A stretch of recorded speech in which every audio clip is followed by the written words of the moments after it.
Welcome to Run, Build, Grow, the podcast that laces up its running shoes and dives deep into the heart of the communal spirit of running. I'm your host, Andrew Ware, and I am thrilled to take you on this exhilarating journey where we explore the stories that go beyond the pavement. I'd like to invite you here at the top to support this podcast, and there are so many awesome ways that you can do that. You can start by making sure you find, subscribe, or follow this podcast on your favorite podcasting app, whatever that may be, or you can find it online at communityrunpod.com or new runbuildgrow.com, which I just finished that site and it is now up and running. So you can find it at either one of those two. I'm going to move away from the communityrunpod.com website here soon, but you can still find it there for the time being. But head on over to that new website, make sure to bookmark it, or easiest way, make sure to follow and subscribe on your favorite podcasting app. Make sure to hit that auto download button. That way the episodes are automatically in your feed as soon as they come out. And while you're online, make sure to head on over to Apple Podcasts or Spotify, rate and review the podcast to help others notice how much you enjoy it. And if you rate it or if you review it, I will read your reviews on the next podcast. And something that I just learned is that you can't review a whole podcast on Spotify, but you can go and drop a comment on an episode saying how much you love episodes. And so if you drop a comment in the episode for the podcast, I will also read that. And so I think you know where this is going. I had someone drop a comment on my last podcast with Mike Couch. I got Dat Frenchie over on Spotify who says, another solid episode. Love the varied topics and down-to-earth handling of running, making it more approachable to the masses who might never have thought of running. So thank you so much for that review on that episode. Again, if you haven't listened to that episode with Mike, it is a great one. And so before we get into this episode, if you want to hop back in the feed and listen to some of the other episodes, if you're here because of today's guest, who is James Dowell, who I'll introduce a little bit more in a second, and you haven't really been a part of the Run, Build, Grow family listenership yet, go back and listen to some of those episodes. I have had some great folks on here. Make sure to share this podcast. And so the greatest thing that you can do is just, once you listen to it, if you love it, you leave that review, share it with your friends, share it with your running community so that we can all learn and grow on the run and beyond together. And lastly, if you would like to help to support me monetarily, that helps to, keep this podcast going, keep the lights on, keep these episodes coming, bring in these amazing guests. I'd love it if you go and help support the Run and Rev Run Club. You can either do that with a one-time donation or a monthly membership. And so you can head on over to buymeacoffee.com/runandrev. You can drop a tip if you really love this episode or another episode really hits you and you just want to leave a one-time tip. Or you can become a member with a monthly donation. So I don't have anything really to offer yet. I'm trying to build that up a little bit and see what can happen. So if you go ahead and become a member, as I start to roll out maybe some other things, I'm going to be so excited when I am able to do that stuff. And so if you support right now, you kind of get in on the ground floor. So I'd love it if you'd support me that way.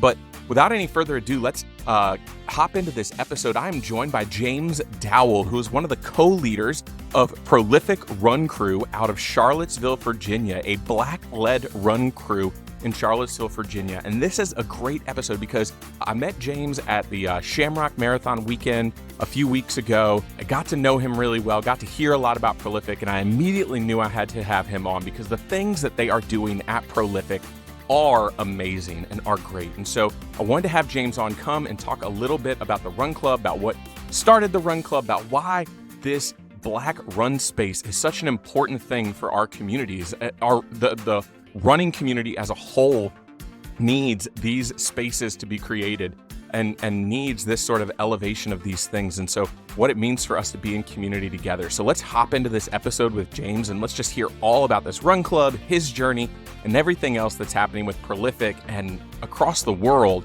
when it comes to these Black-led run groups. All right, welcome in everybody. Today I am joined by James Dowell. James is joining us from Charlottesville, Virginia. James, how you doing today? I'm doing good, man. Thank you for having me, man. I'm grateful to be here. I'm grateful to join this space with you and, share a little bit about Prolific and myself.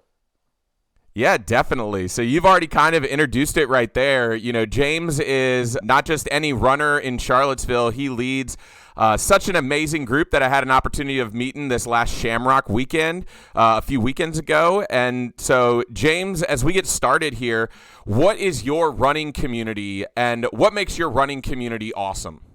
Yeah, so I'm one of the co-founders of Prolific Run Crew, based out of Charlottesville, Virginia. We started in 2019, spring summer of 2019, and we're celebrating our 5 year anniversary this year. So I'm looking forward to that. But Charlottesville, it's Central Virginia, home of the Wahoos, Virginia University of Virginia. So it's a college town. So it's a lot of runners, a lot of competitive runners. I think the Reebok team used to be stationed here. Mm-hmm. Their team used to run out of Charlottesville, but like someone like myself that didn't run in high school or didn't run collegiately, and just now getting into running and calling ourselves non-runners and things of that throughout the journey, but to have grown and crossed that marathon finish line and saw other run crews and run crew members of our own cross that marathon, first time halves, first time 5Ks, challenging themselves. But that's a piece of our run community here in Charlottesville. And, the black run crew space is pretty amazing. We've connected with a lot of run crews across the states and, traveling for these larger big marathon weekends is amazing because we get to meet up and share community. Yeah, and so let's start with your run journey and where you started, because I know definitely from a lot of our conversations there's like the James side and then there's the prolific side. So let's go back. What got you into running? Yeah, so actually my co-founder Will Jones, he's a barber and he used to just invite folks out to come run. Like, hey man, like I'm about to run this route. I'm gonna run it at this time. Usually it was at night at that moment. This is prior to the run crew being formed, and he would just invite you know folks that he knew throughout the barbershop to join him. And as I mentioned before, being a non-runner, asking someone to come out to run 3 to 4 miles just isn't appealing. Mm-hmm. So me and one of my best friends from college, we had just recently graduated college, and we was kind of looking like for what's next step in our life, and we accepted it, the challenge. So we kind of worked our way up before coming out to join them. So we would go out and like run a mile to 2 miles. But besides accepting that invitation and coming out to run, man, it was just a kind of like a dry spell of graduating college, coming back home and not knowing what's next. And I had been through a lot of life crises with my family, in the sense of like losing a brother and losing a best friend and losing my grandfather, where you needed, a lot of times a lot of people bottle that grief up and don't know how to grieve and trauma. And I basically put it into the pavement, man, and started running and never looked back since. But it's just a physically and mental challenge that helps you deal with those hard situations that you deal with in life, and kind of leaned into that. And that's why, I've been able to share not only my passion but my enthusiasm with my fellow crew members and Prolific, and live out our mission as to what we continue to do today. A lot of run crews you'll see and say is bigger than the run, and this is one of those reasons as to why. Definitely. And so you start running, and it sounds like, I'm guessing probably like most of us, it takes you a little bit of time before it really starts to kind of kick in. So what are those early days, months, even years, as you're starting to build up this runner's base, as you're starting and even like looking towards Prolific and everything that y'all are doing? Like, what did that journey look like for you as you begin to build mileage, but you also begin to build relationships in that too? Yeah, man, the relationships is key. That allows you to hold yourself accountable and, set those alarm clocks and continue to wake up and continue to get up and get out that bed and go on that run. Because if anyone's like me, I enjoy the social aspect to run crews and running more so than the miles. The miles is just a bonus. And, when I wake up to leave that house to go run, I'm dreading it because I'm like, man, that first mile is going to suck. But personally for myself, man, it kind of took to get injured to start realizing, what it is that I wanted to seek out of it, what it was that I wanted to get out of this run thing. And yeah, man, within that first year, I'm not paying attention to the type of running shoes. I'm not paying attention to running gear, and I'm just out there, free flowing. And a bunch of us were, and within that first year, a lot of us got injured, whether it was shin splints, runner's knee, Achilles tendonitis, and then we started leaning into strength training and knocking down those barriers of resources that we lacked, and try to, disperse them amongst the entire crew, so that we were getting what we needed, so that we were building these connections and resources in Charlottesville to, make sure that we had the proper shoes and proper run gear and proper nutrition plans and proper strength training plans and things of that nature. And it kind of just grew over time, just because it was a healthy benefit for not only myself but for the entire crew. And I ran my first marathon in 2021. So that's 2 years after creating this run community that we started. And that was a first time marathon race for a bunch of folks. It was a first time half marathon race for a bunch of folks and 8K race for a bunch of folks. So just growing over time, but being consistent. Yeah, and so we fast forward, but also kind of find in the middle that journey of this run club, this run community. And I think that folks are going to listen to you and begin to do the math, so to say, and they see, Prolific starting in the summer of 2018 and in Charlottesville, Virginia, as bad as it is. But, to name here on the podcast for those listening on this audio platform, James is Black. And I think that there's a lot of stereotypes that come with that. And especially thinking about being Black in Charlottesville, Virginia, post 2017, during those rallies and during those just terrible events that we see of people trying to take over Charlottesville. And so how much do you see in yourself this journey of what it means to be a Black runner, but also to be a Black community leader who is bringing sort of this attention in an area where that is traumatized almost by this sort of not ideology, but existence? I'm a native of Charlottesville, so I grew up here. So, this is the history that I was raised in. And, Prolific didn't start, directly after A11, A12. There's been a lot of great initiatives and community members and activists who has continued to push back and challenge Charlottesville for, what happened here. But for Prolific, being a Black-led run crew, and it's a very diverse run crew because we are in Charlottesville, but empowering and uplifting the Black and brown community is what we do. Is the route that we run. The route we run is a 4.5-mile route through Black Charlottesville, all of the marginalized and underserved communities, the public housing sites, African American historical churches, landmarks, cemeteries, things of that nature. So we're doing that every day. I mean, we're doing that 3 times a week, every day that we run, and it's with full intention. Our route starts and finishes at the African American Heritage Center here in Charlottesville, which continues to live out and highlight the Black African American history of Charlottesville, Virginia, and keeping that alive, and the families members that's been affected from a lot of trauma and history that's happened here in Charlottesville, Virginia. But for myself, man, it's just, letting our voices be heard and letting our people be heard, regardless if running is our driving force, just making sure we're very intentional of why we do what we do and why we run the route that we run, but also knowing that running that's not the answer to all, and, checking in and tapping in with these communities here in Charlottesville and asking our people what it is that they need or what it is how we can help, even if it isn't running. Moving your body and activity and boutique gyms, which we have a lot of them in Charlottesville, is a barrier to movement and to activity, just because of financial abilities that certain folks might not have or be able to meet. So, it's free for what we do. And, you do need a nice pair of shoes to try to prevent injuries, but we can also help families and things with that as well. But, what happened here, and Will says it in our Who is a Runner film, but A11 and A12 is the history that Charlottesville has lived with forever. We're the birthplace of white supremacy. Thomas Jefferson up on the hill, Monticello, and the University of Virginia, and the history that the community members and residents from Charlottesville already have with the divide at UVA, but continuing to knock down and break down those barriers to bridge that gap, and so that we can grow and be a better place. And it becomes more than just sort of that one little story, but it becomes building that community from a place where it needs to be built. And I think that that's often something that, especially those in more privileged spaces, may often not think about when they're taking up space And I think it might sound weird for some folks to say that, but, there's a lot to be said for taking up space and for being present in the community and for showing folks this is what this looks like.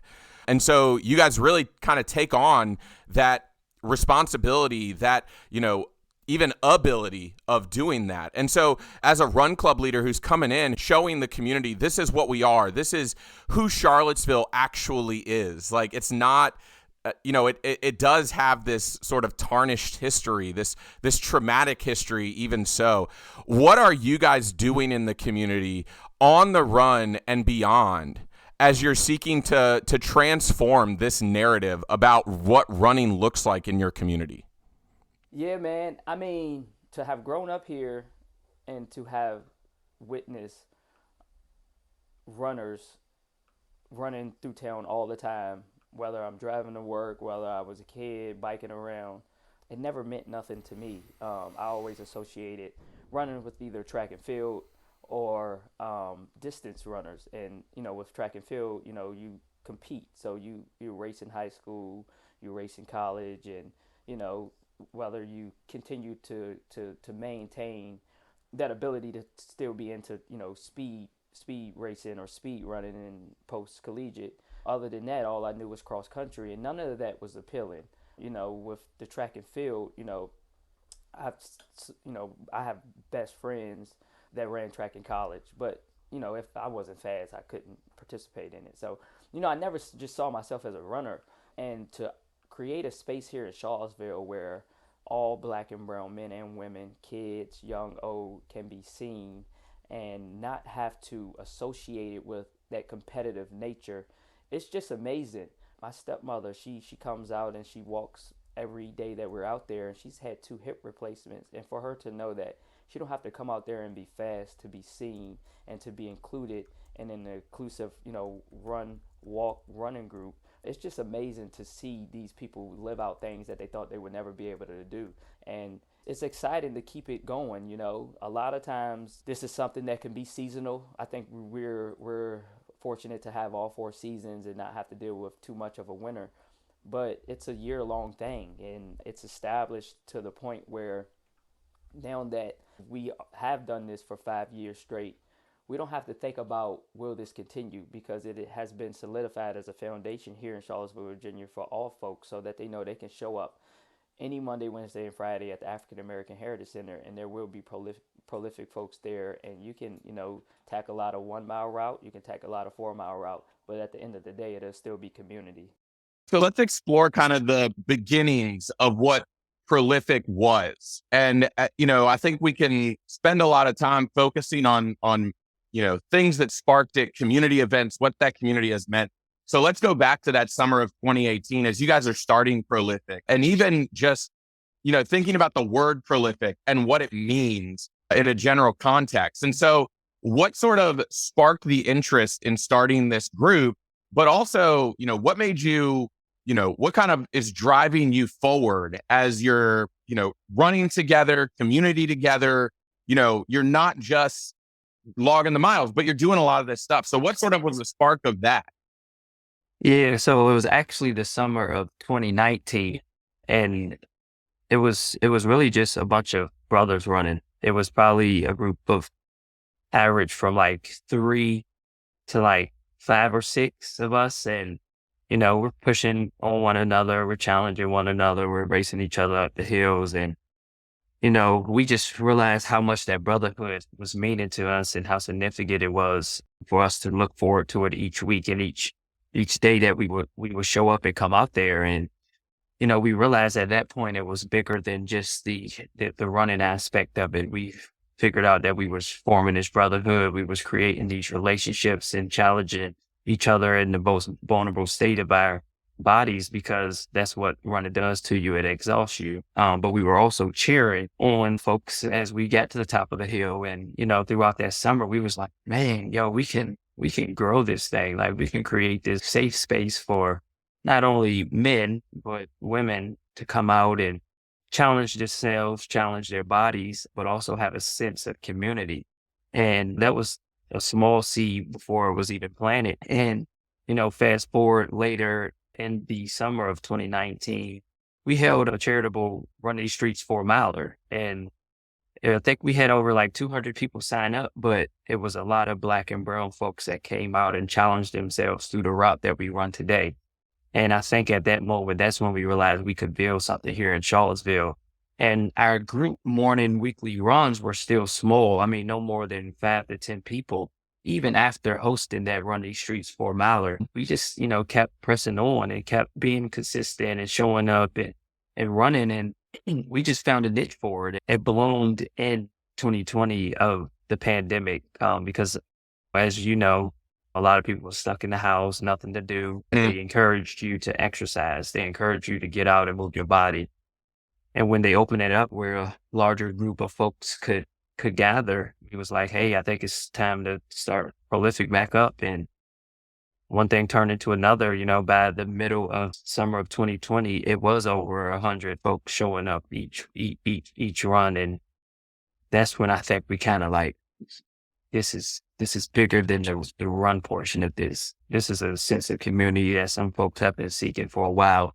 And there's no better time than now to lean on each other, because there was a lot of social injustice issues going on at the time, and police brutality, and folks just had a lot of anger built up, and, that this was an outlet to get it out. And on your website, you talk about sort of that, I love it. What is it? Letting the rage out. And I think that there's a lot of runners who can empathize with that idea, because running is a way, I often say it's not therapy, but running is therapeutic, because it allows you to both release everything, but it also tires you to a point where not a lot matters. And so as people are coming in, how are they sort of letting those emotions go? What sort of space are you providing for these emotions to just be released? Yeah, man. So to let that rage out came from one of our leaders in the run crew, Amon Hawkins. He played here at the University of Virginia, legend football player, but he kind of embodied that football mentality. And at the end of one of our runs, he was like, man, y'all care if I let that rage out? And it was like, no, do your thing. And he got everybody clapping like the football chant. And he was like, on 3, like, let it out. Like, whatever it is you're dealing with, you battling this week, this morning, past year, just let it out. And we do this chant.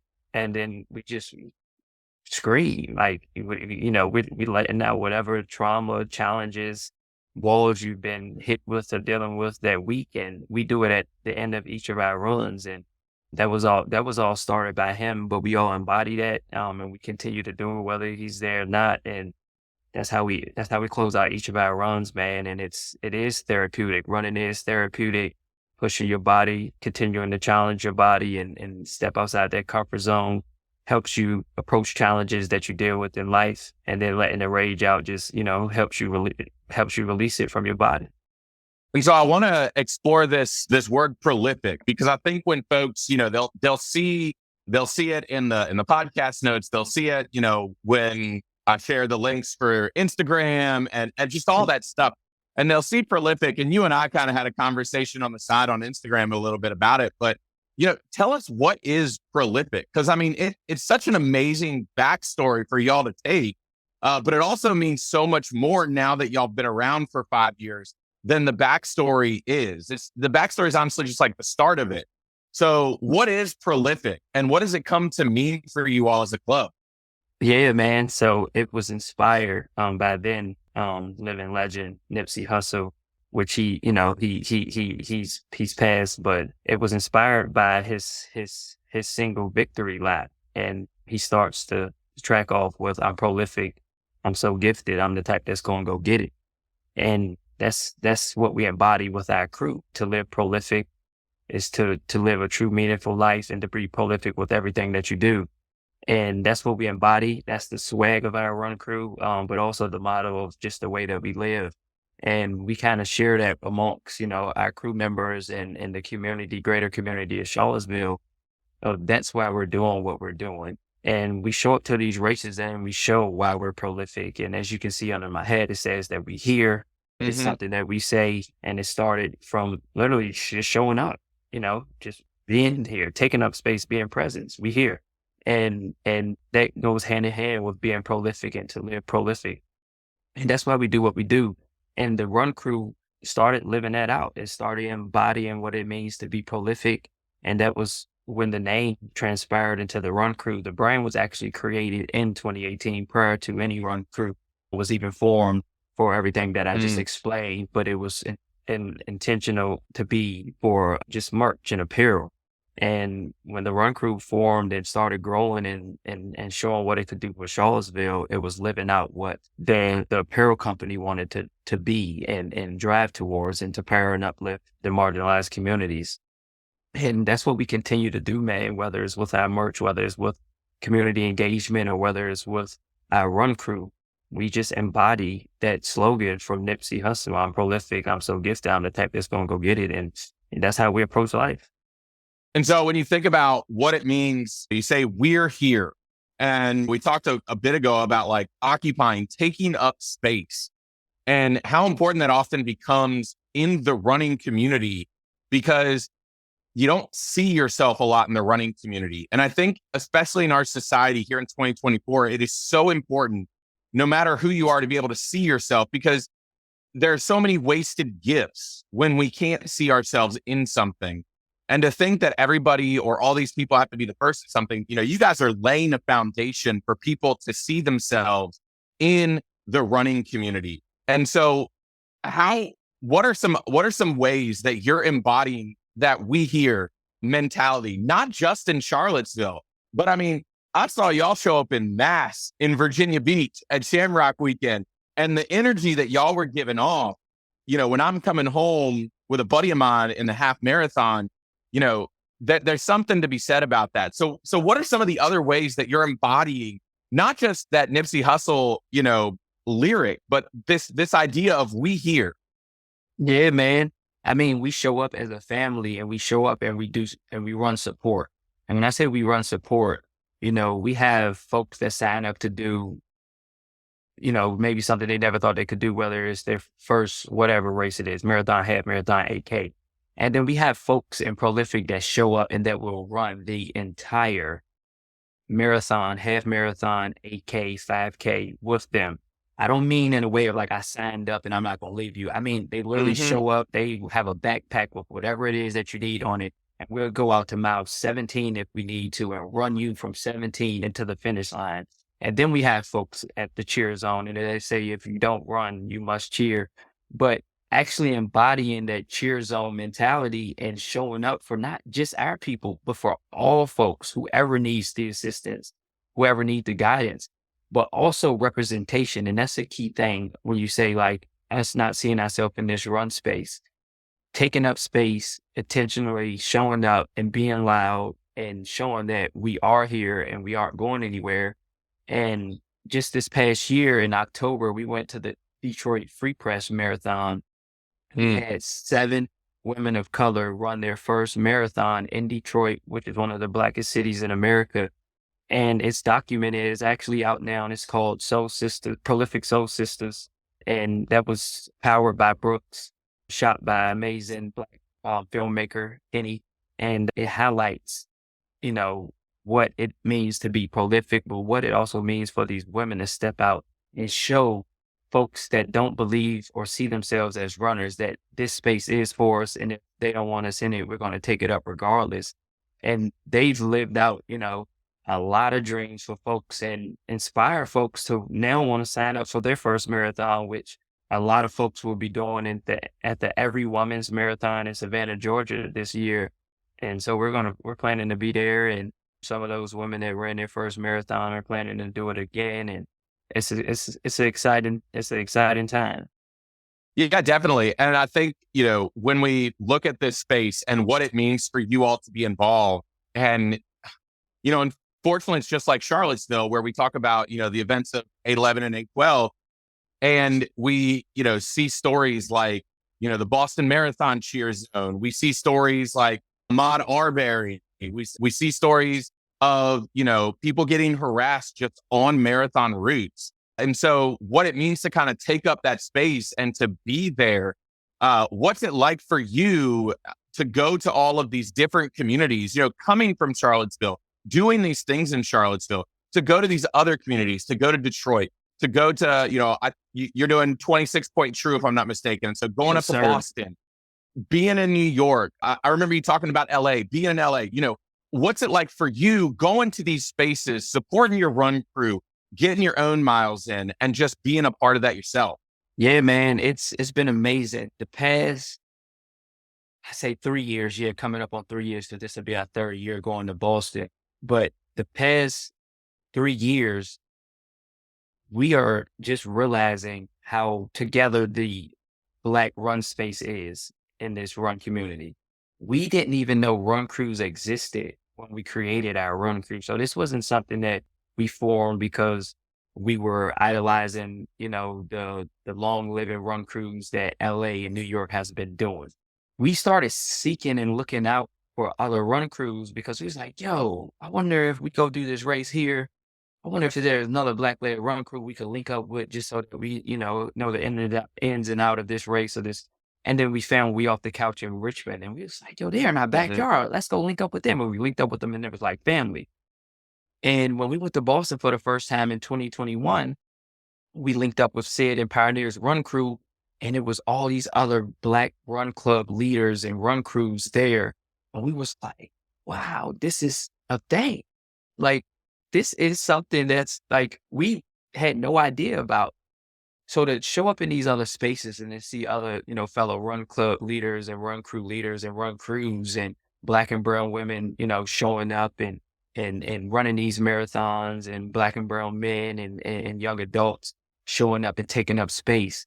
It feels great to be a part of like amplifying our voices and showing up in ways where we just, like I said, I wasn't a runner, so I'm not accustomed to this lifestyle of this white run space. I turned a blind eye to it just because it wasn't something that was appealing.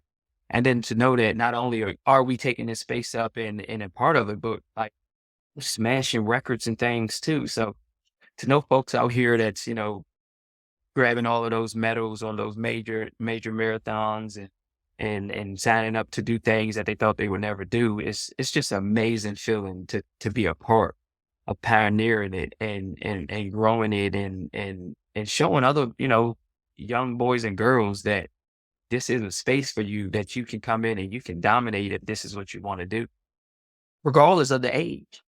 Yeah. And I mean, it just becomes such an important topic when we begin to think about what the future of the running community looks like, because we see all of the trauma, we see all the pain, we see all the hurt. Well documented, just the saddening fact of American Black female born marathoners who have broken 3 hours, and the fact that we can keep a list on things like that. But even then to see, the women, I was able to watch most of the Soul Sisters documentary and to just kind of see their journey and what they're going through.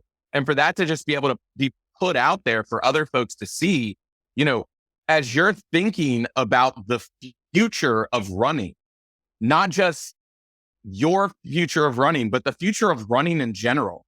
And you think about the role that groups like Prolific, We Off the Couch, what's the one in Detroit? Run 313? Yeah, we run 313. And just groups like that, what is your hope for these groups that part of their purpose is to take up space so that folks can feel welcome in these communities? What are your hopes? What are your dreams? What are you looking towards as y'all continue to grow? Yeah, man. I think that's not really a question that I ask myself because I'm like, living in this space and living within race after race or year after year. But to see the impact and the growth and the spread of the Black run space has taken up in the entire world, and to see all of the connections that has been built when folks go over to the Tokyo Marathon and they can have a Black-led shakeout run from a connections that's been built from us growing and building this Black run space is really all you can ask for, because that's touching another community, each person that's getting involved with a run crew or the next folk that you're meeting or the next news article that's blasted your run crew. You're touching another community. And a lot of folks ask about expansion or like, would you like your run crew to be here? And it's like, if there's an amazing dope run crew already there, building that connection and growing those resources is really all that we need to do to continue to open up access to this run space. And I think that we're doing a great job at doing that with everyone that's like-minded and that has come together, whether it is you're racing and you're trying to, Boston qualifying, or you're just a beginner runner and you just looking after running your first 1 miler or 5K. It's all growing of this space and opening up the doors for us to feel more welcome. And that's really all that I can ask for. And what about the youth side of that? Because I think that that's another one. You've got these young kids who are looking up for you. My mind is immediately going to watching Anthony's stories right after Shamrock with his kids doing the 8K. Mhm. And so what does it look like for you guys, for Prolific, all your run crew to be supporting the youth of tomorrow? I mean, not even just the youth of tomorrow. I try and get myself out of that, but the youth of today who are, just because of the way that our society functions, youth are having to take such a big role in leadership, in responsibility. And so what does it look like, Prolific, working with youth, Black youth, or just youth in general in Charlottesville? Yeah, man. I mean, the youth is our future. So, you gotta pay attention to what you're doing because someone's always looking up to you or watching you. But, our crew is, made up of a lot of adults. So, we have kids that's within the crew that we've all grown from toddlers to babies to high schoolers to graduates from college and sending people off to college. And, some that's been involved or some that just watch from afar. But with our route and with the communities that we run through, we're also very intentional that we're consistent and continue to show up, but also, get involved with them, whether it's getting involved with, the local public school system and whether it's volunteering, but we have teachers that our group is made up of, and, they keep us involved, and, it's just really supporting and being that extra shoulder that a child can lean on, or just a resource that a child can reach out to. And I think that's key. It's really just relationship building at the end of the day, because, we might think, oh, let's get these kids out here to run with us. And if they just dislike running, they associate running with Prolific if they don't like it. And that's not what we want at the end of the day. At the end of the day, we want to build that relationship with them. So, it's really just meeting them where they're at. And I think that's a huge part of us. We're not forcing kids to have to come out and run for them to be a part of Prolific. We can step inside of their space and, meet them where they're at and just continue to provide resources for them. And I think that's definitely great, because one of the things that I love to focus on in this podcast is this space of what can the run community do for the greater community, right? How can we take something we love, and it doesn't even have to be for other kids who are running. It can be for other kids who are just living, especially in the case when we start to think about active anti-racist things of being able to say, we as a run crew, we're taking up space so that these kids, they're welcome. It doesn't matter whether they run or not. And I think that becomes such an important point when we talk about community is, for a lot of us, we've been given a gift, right? We've been given an opportunity to run, and we've all been given an opportunity to take up space in some way. And how are we using what we've been given to be able to do that? And in some ways, we use either what has been privileged to us or sometimes what we have to kind of take by force. And I think it's important that we kind of name where that is. And so even as you're looking at, Charlottesville, as you're looking beyond Charlottesville, as you're looking at all of your travels, as you're looking at Prolific, what are some of the things that you want to see from Prolific? Where else are you going? I mean, you've already done so much. It's so hard to believe. I love these Brooks documentaries that y'all been doing. And I love the features in Runner's World. And so it's almost like, what else is there to do, really? But I mean, I feel like also you've only scratched the surface of what is possible. Yeah, and that's true, man. And I feel the same way. It's crazy to think that it is year 5. I mean, at some of our Friday runs, I'm like, we just started this thing last year, right? Like it's, Yeah. you get that itch. And I think that comes from it being a passion though. So, when I think about where we're going, it's continuing to be present to be able to do what we do, continue to be healthy to be able to do what we do, continue to show up. And, I believe in, us continuing to show up at all of these, races, whether they're here local, whether they're here in Virginia, but also these out of town races, and allow folks to feel our energy, to share that energy, but also show up for others as well. And I think the more we can do that, the more we can shed light on this run space, the more that we can continue to collaborate with other brands and other run crews and to share our mission.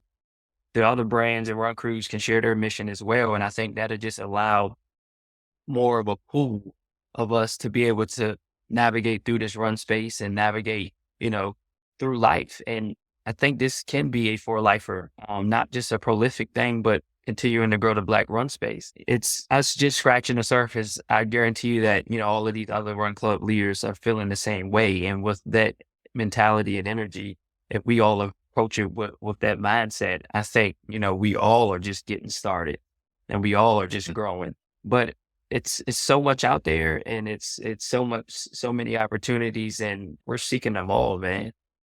It's so great because when we think about when I moved back here to Hampton Roads, it was, it was a big community, but with these just sole pockets of things.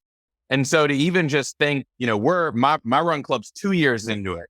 And even thinking back on that and what we've accomplished in this time, and then to think moving forward of what it could look like moving in the future, and kind of taking all these ideas of, what does this space mean for folks who are coming in, who are experiencing it? And how can we help them to develop that love, that passion, but even also just develop that sense of community? So I want to hit these into podcast questions before we hop off. So For sure. James, what is your favorite race distance? I'm gonna go with a 10 miler, man. It's that sweet spot. All right. We got one of those down here in Virginia Beach in September, right? I do know, man. I need to check it out. I like running in Virginia Beach, man. It's flat. We don't get that in Charlottesville. We don't get that. Yeah, run 10 miles, have about 5 feet of elevation for the whole run. Yeah, I love it, man. That half marathon is so sweet down there. We have a 10 miler that's the weekend right after the Shamrock half. And people literally, I run with I'd rather run the half marathon in Virginia Beach than run out a 10 miler. And I agree with I have trouble questioning them on that one, right? Yeah. All right. What is your favorite thing to eat post run? Pizza. Pizza. We go to Mellow Mushroom after every Shamrock Sunday. We go right over there. We've been there the past 3 years. All right. So what is the most interesting thing to happen to you on the run? Interesting. I mean, I'm gonna have to go with a marathon. And at that point, I mean, I never, I don't know if it's interesting or just bad, but I'd never not been able to walk. And at like mile 16, I had a cramp that I've never received my entire life. And I didn't know what was happening. Other than that, I don't really have too many issues running. I'm not like a person that has to use the bathroom in the middle of a run at all. If I go before, I'm perfectly fine. Yeah, nothing too random. All right. And then final question, watching someone find and join their local groups for a run.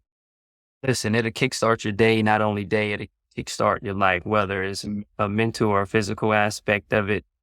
It'll help you deal with issues and problems and coping mechanisms that you have never experienced in your life by joining a walk or run crew. I don't care if it's walking, I don't care if you're crawling or if you're running, it will change your life. Awesome. What a great message to leave to our listeners. James, thank you so much for coming on. Appreciate you, Andrew, and my pleasure.